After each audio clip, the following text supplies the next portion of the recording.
this is obviously like the slippery slope idiom to the extreme. But this would in theory open the gate for adding a Supreme Court justice every time we change a president's political party. So I do think that's part of it. So there was a story that came out the other day that Senator Ed Markey, he's a further left Democratic senator, him and some other Democrats introduced legislation to expand the Supreme Court from 9 justices to 13 justices.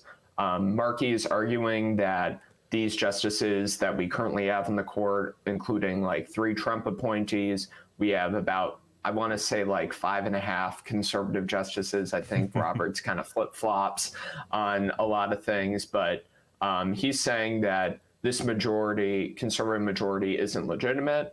And I was reading an interesting piece on what's posted to our website by Mike Huckabee, and he was saying that the biggest solution to kind of stop legislation like this from being introduced is being mindful of who we elect to Congress.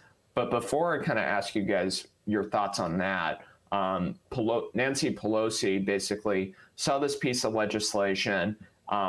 She only has a margin of 2 votes she can really work with in the House right now. And then in the Senate, you have Joe Manchin and Sinema, who are more moderate Democrats. So Pelosi was like, we're not gonna vote on this. So my first question for you guys has to do with, do you understand, what do you think is the reasoning behind Pelosi, who is a Democrat, deciding, hey, we're not going to do this? I think part of it is self-preservation. I think Pelosi realizes that this could theoretically open floodgates. Like, I mean, this is obviously like the slippery slope idiom to the extreme. But this would in theory open the gate for adding a Supreme Court justice every time we change a president's political party.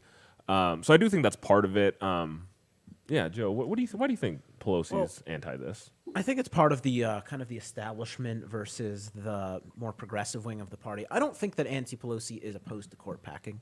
I do think that kind of the way that Democrats, the establishment wing of Democrats have said they're going to go about this is, President Biden signed an executive order this week that will establish sort of a commission to look into a bunch of so-called reforms, including court packing, expanding the Supreme Court. And I think that probably in Pelosi's mind, the right and proper way to go about this would be to wait the 6 months to see what the committee said or the commission says, and then go from there so that they can say, look, we went about this the right way, we did our due diligence, blah, blah, blah, instead of supporting a bill that would do that right now.